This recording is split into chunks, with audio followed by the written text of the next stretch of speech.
Hello दोस्तों, welcome to AK study notes. आप सभी दोस्तों का मैं अमित शुक्ला बहुत बहुत स्वागत करता हूं आपके अपने चैनल में।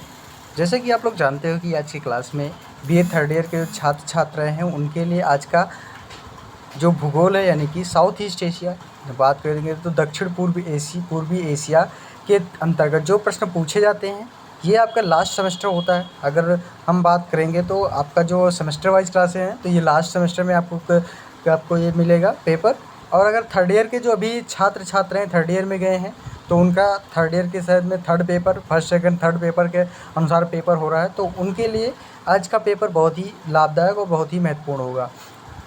तो हर यूनिवर्सिटी के लिए ये पेपर बहुत ही लाभदायक है, और क्योंकि इसमें जो प्रश्न आपका है वो आपको बहुत ही सूटेबल और सबसे ज़्यादा प्रश्न जो पूछे जाते हैं वो आपको बताएगा। कुछ आपको प्रश्न यहाँ पे बताया जा रहा है, और इसका जो मॉडल पेपर होगा वो जल्द ही आपको अपडेट करा दिया जाएगा, जिससे कि आपके जो पेपर में प्रश्न आते हैं वो आपको मिलता रहेगा। और सबसे बड़ी बात दोस्तों ये रहेगी कि जो पेपर आपको यहाँ पे मिल रहा है वो चीज़ें यहाँ से आप लोग कलेक्ट करिए, और जो हमारे पास पेपर कुछ पुराना ओल्ड होगा वो आपको जल्द ही अपडेट करा दिया जाएगा।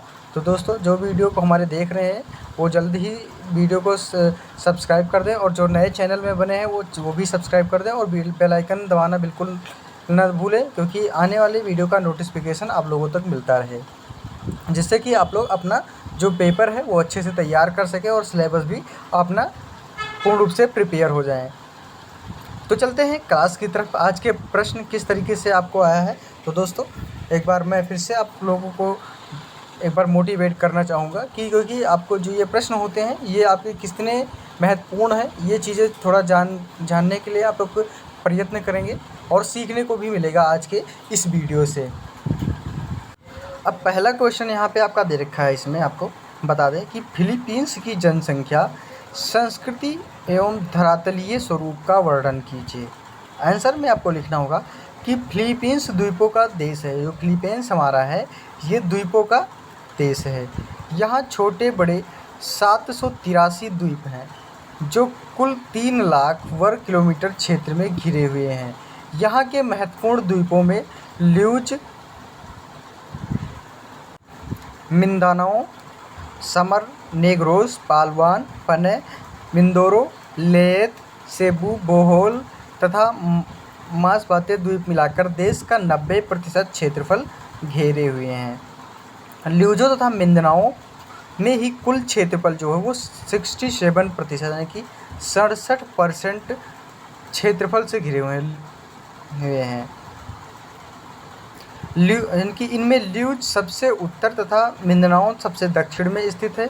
पालवान तथा मिंद्रो ल्यूजो तथा उत्तरी बोर्निया के उत्तर पूर्व से दक्षिण पश्चिम दिशा में विस्तृत अन्य द्वीपों ल्यूजो तथा मिंदानाओ के मध्य बेसन यानी कि विषयान सागर के चतुर्दिक स्थित है। फिलीपींस द्वीप समूह दक्षिणी पूर्वी एशिया के पूर्वी सीमांत पर महासागर में स्थित है। जो हमारा फिलीपींस है वो द्वीप के दक्षिण पूर्वी एशिया के पूर्वी सीमांत यानी प्रशांत सागर में स्थित है।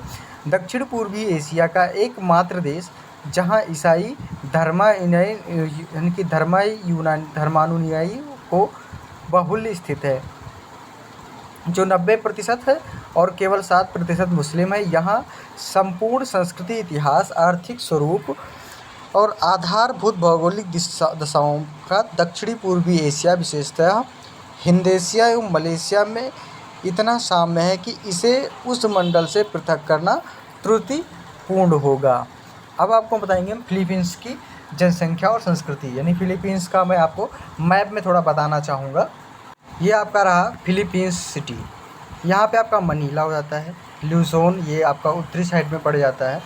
तो मिनांडो आपका ये रहा मिदानो। तो इस तरीके से आप लोग को थोड़ा समझ में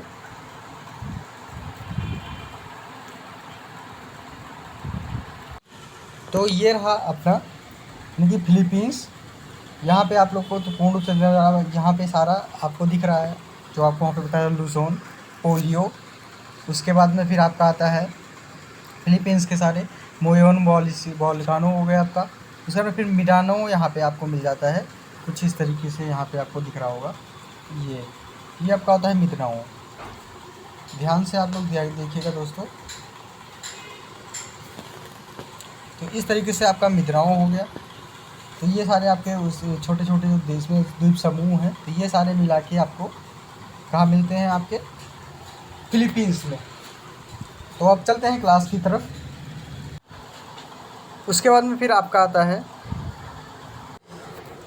मलेशिया। मलेशिया से इतना साम्य है कि इसे उस मंडल से पृथक करना त्रुटिपूर्ण होगा।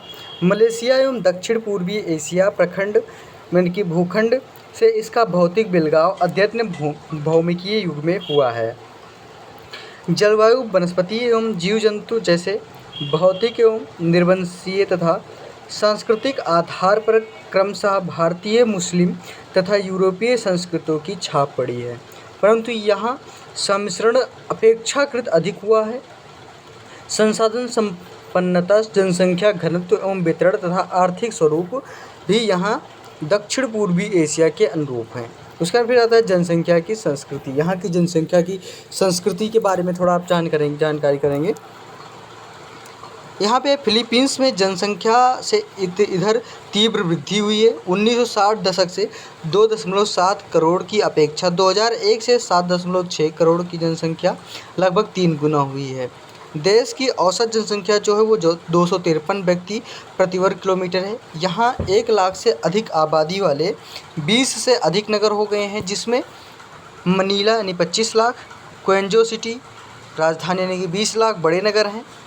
ओसमुक्त दबाव जैसे सेबू हो गया, कैलुकान, फिर आपका जम्बोलांग, लुई, बोकालोड आदि मध्यम श्रेणी के प्रांतीय नगर हैं। यहाँ की 59% जनसंख्या नगरों में निवासित है। बड़े नगरों में जनसंख्या का संकेंद्रण अधिक हुआ है।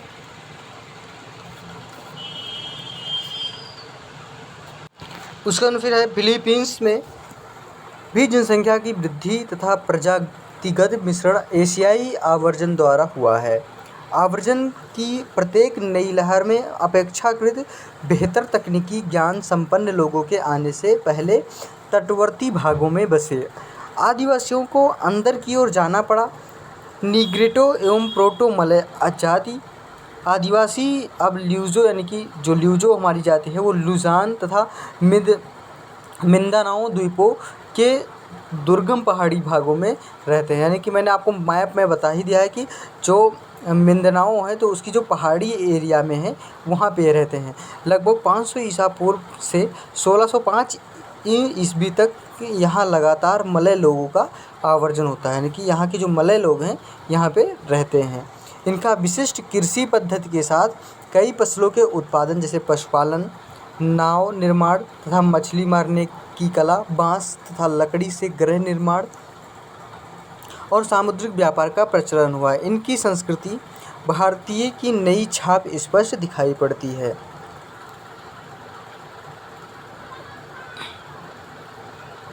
दूसरा फिर मलय आवर्जन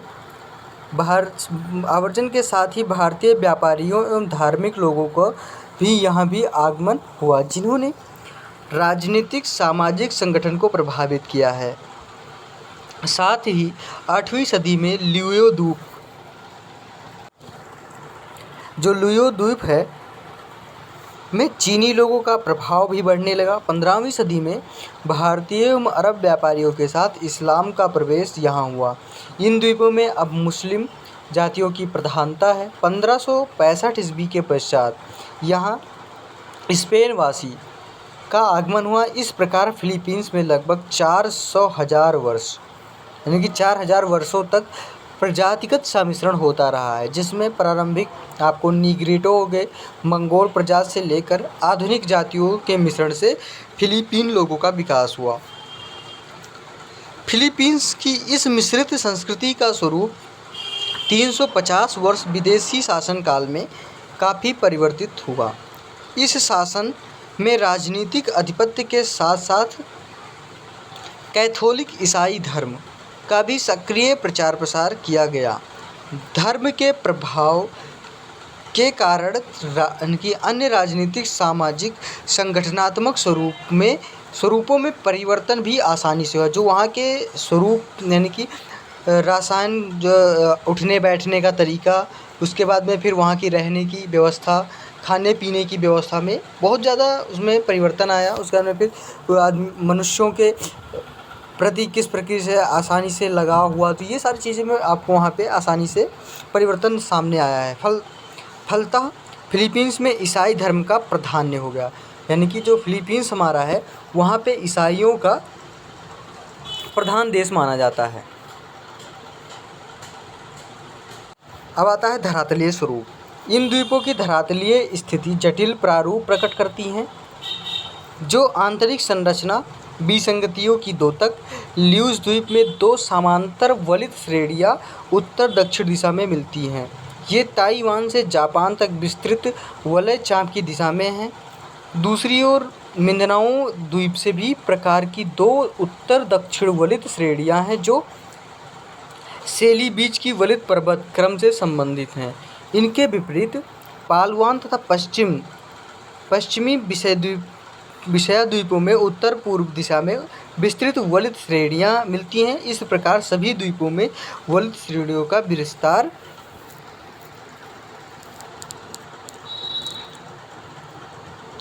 जो समुद्र तल से 1500 से 3000 यानी कि 1500 से 3000 मीटर ऊंची है। इस तृतीय युगीन प्रतदार तथा ज्वालामुखी चट्टानों की प्रधानता है।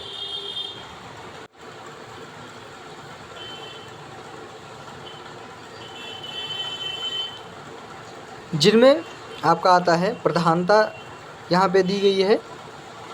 तृतीय युगीन प्रतदारों में ज्वालामुखी चट्टानों की प्रधानता है, जिसमें यत्र तत्र प्राचीन आधारीय भूखंड दिखाई देने पड़ते हैं, यानी कि जो भूखंड होते हैं वो आपको वहीं का वहीं दिखाई देता है, मतलब अलग थलग सा थोड़ा सा। अभी भी यहाँ लगभग 1 दर्जन सक्रिय ज्वालामुखी हैं, यानी कि 1 दर्जन की बात करें तो 12, जिनमें मिंदानाओ द्वीप के उत्तर काभी-गुइन द्वीप के हिबोक ज्वालामुखी अत्यधिक सक्रिय है, यानी कि जो वहाँ की हिबोक ज्वालामुखी है सबसे सक्रिय ज्वालामुखी मानी जाती है काभी-गुइन द्वीप का। वलन क्रिया के साथ साथ यहाँ भ्रंशन का भी चिन्ह मिलते हैं। सुलू सागर ऐसी है एक भ्रंशित गर्त है। नवीन भूगर्भिक क्रियाओं के अंतर्गत धरातल के उत्थान के साथ द्वीप कुछ अरब की ओर झुके हुए हैं और पश्चिमी तट लगभग 400 मीटर ऊंचाई की स्थित पुलिन का पूर्वी तट पर निमज्जित घाटियां इनके प्रमाण हैं। इन जटिल भूगर्भिक प्रक्रियाओं के परिणामस्वरूप सभी द्वीप के में बीहड़ पर्वतीय धरातल की प्रधानता है। समुद्र तटीय पट्टी की चौड़ाई कहीं भी 15 किलोमीटर से अधिक नहीं है तथा बीच बीच में ऊंचे भृंग दिखाई पड़ते हैं। सबसे ऊंचा शिखर मिंदानाओ द्वीप में स्थित यानी कि अपोजिट जो 3445 मीटर स्थित है। न्यूजो द्वीप में स्थित मेयो जो 2930 मीटर शिखर दूसरे स्थान पर है। यहाँ एक ज्वालामुखी पर्वत है। स्पष्ट है कि फिलीपींस में समतल मैदान का अभाव है। आंतरिक भागों में कुछ बेसिन अथवा घाटियाँ मिलती हैं, जिनमें ल्यूजो द्वीप में स्थित मध्यवर्ती मैदान कागायन घाटी तथा मिंदानाओ में कोताबातो घाटी अधिक विस्तृत है। उसके बाद में फिर आपका आता है नेक्स्ट, इसमें आपका थाईलैंड की कृषि एवं प्रमुख फसलों की वर्णन कीजिए। बहुत ही बढ़िया क्वेश्चन ये भी आपका रहेगा, यानी कि थाईलैंड का एक यहाँ पे कृषि के बारे में लिखना है। थाईलैंड एक कृषि प्रधान देश है। यहाँ कृषि में 1/3 भूमि पर 3/4 जनसंख्या संलग्न है। इससे कुल राष्ट्रीय उत्पादन का 37% प्राप्त होता है और 18 लाख हेक्टेयर भूमि कृषि, 166 लाख हेक्टेयर सरकारी वन तथा चरागाह और 166 लाख हेक्टेयर में अन्य प्रकार की भूमि एवं दलदल हैं। यहाँ कृषि में व्यापारिक तथा निर्वाहक दोनों ही स्वरूप देखने को मिलता है। हिंदेशिया के बाद थाईलैंड दक्षिणी पूर्वी एशिया में बृहत्तम धान उत्पादक देश है। यानी हिंदेशिया के बाद में थाईलैंड का जो दक्षिणी पूर्वी एशिया है उसमें धान का सबसे बृहत्तम उत्पादक देश माना जाता है। यहाँ धान सर्वप्रमुख 2010 में 92 लाख हेक्टेयर भूमि अर्थात आए अधिक कृषिगत क्षेत्र में धान की खेती कुल 270 लाख टन से अधिक उत्पादन हुआ था। जो विश्व में 4.6% है। अन्य प्रमुख खाद्यान्नों में मक्का, कसवा, सूखी सेम, सोरधम, सोयाबीन आदि फसलें हैं। व्यापारिक फसलों में रबर, गन्ना, केनाम, मेस्टा, तंबाकू, कपास एवं मूंगफली है। नारियल, तरबूज, केला, शकरकंद भी उगाए जाते हैं थाईलैंड में। उसमें लगभग 60% चावल के मध्यवर्ती मैदानों की मैदान क्षेत्र में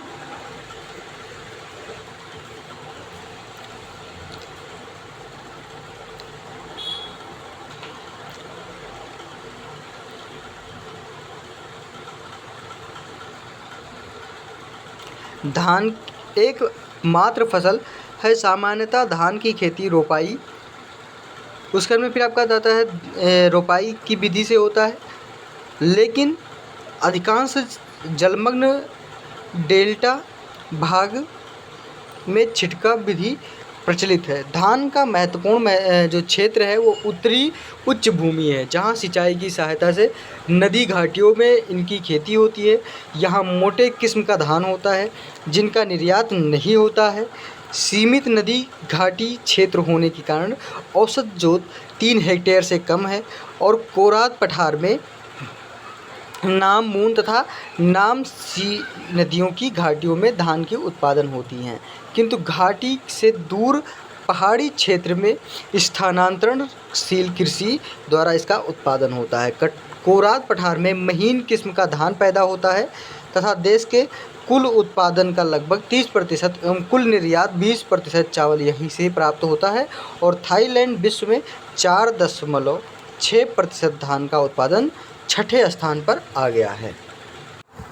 थाईलैंड की कृषि भूमि में धान के बाद दूसरी महत्वपूर्ण फसल रबड़ है। यानी कि थाईलैंड का जो हमारी फसल है, धान के बाद में आपको वहाँ पे रबड़ देखने को मिलेगा, केला देखने को मिलेगा। इस तरीके से वहाँ की फसलें मानी जाती है, जो मूलतः व्यावसायिक फसल है। व्यावसायिक का मतलब समझते हो, जो व्यवसाय के अंतर्गत आता है। रबर उत्पादन में विश्व में सर्वप्रथम स्थान है, यानी कि रबर उत्पादन में इसका विश्व में प्रथम स्थान है। रबड़ का अगर बात करेंगे तो थाईलैंड में सबसे ज़्यादा रबड़ का उत्पादन होता है। रबर मलया के निकट प्रधानता छोटे बगान यानी कि 8 हेक्टेयर से कम, यानी कि 8 हेक्टेयर से कम से प्राप्त होता है। सिर्फ 8% बगान 30 हेक्टेयर से बड़े हैं। यहाँ मलाया की अपेक्षा प्रति हेक्टेयर उत्पादन बढ़ गया है। अन्य फसलों में उत्तरी भाग में मूंगफली, कपास तथा तंबाकू उल्लेखनीय है। अन्य क्षेत्रों में निर्वाहक कृषि पद्धति द्वारा धान के अतिरिक्त ज्वार तथा मक्का का उत्पादन होता है। अब यहाँ उत्तरी पश्चिमी क्षेत्र वनाच्छादित है, जिसमें सागौन लकड़ी का उद्योग प्रमुख धंधा बन गया है। यहाँ 2005 से कुल 52 लाख घन मीटर औद्योगिक लकड़ी का उत्पादन हुआ था। फिर नेक्स्ट क्वेश्चन आता है आपका 5वां कि इंडोनेशिया यानी हिंदीशिया की जलवायु का वर्णन कीजिए। इंडोनेशिया के बारे में यहाँ पे आपको लिखना है, उसकी जलवायु के बारे में आंसर लिखना है कि हिंदीशिया की जलवायु भूमध्य रेखीय, लेकिन यहाँ भी मानसूनों प्रवृत्ति दृष्टिगोचर होती है। जकार्ता के तापमान के वार्षिक वितरण से स्पष्ट है कि वर्ष पर्यंत तापमान जो है वो 20 सेंटीग्रेड के आसपास रहता है तथा तापांतर जो है वो 6 सेंटीग्रेड अधिक नहीं होता है। तापमान में भिन्नता ऊंचाई के अनुसार मिलती है। बांदुक लगभग 700 मीटर ऊंचाई में औसत तापमान 23 डिग्री सेंटीग्रेड रहता है। वर्षा की जो मात्रा स्पष्ट ऋत्विक परिवर्तन देखने को मिलता है। यहाँ वर्षा की मात्रा प्रादेशिक भिन्नता सामुद्रिक पवनों की स्थिति के अनुसार देखने को मिलता है। अतएव यहाँ थोड़ी ही दूरी पर वर्षा की मात्रा में अधिक भिन्नता देखने को मिलती है। ऊंचाई के अनुसार भी वर्षा की मात्रा में अंतर पाया जाता है। विषुवतीय रेखाओं के आर पार स्थित होने के बावजूद यहाँ फसलें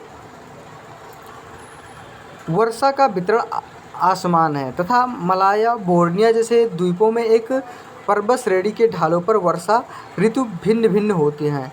वर्षा की मात्रा में एक वर्ष से दूसरे वर्ष में भी पर्याप्त अंतर पाया जाता है, जिसके परिणामस्वरूप बाढ़ एवं सूखे की समस्याओं उत्पन्न होती रहती हैं।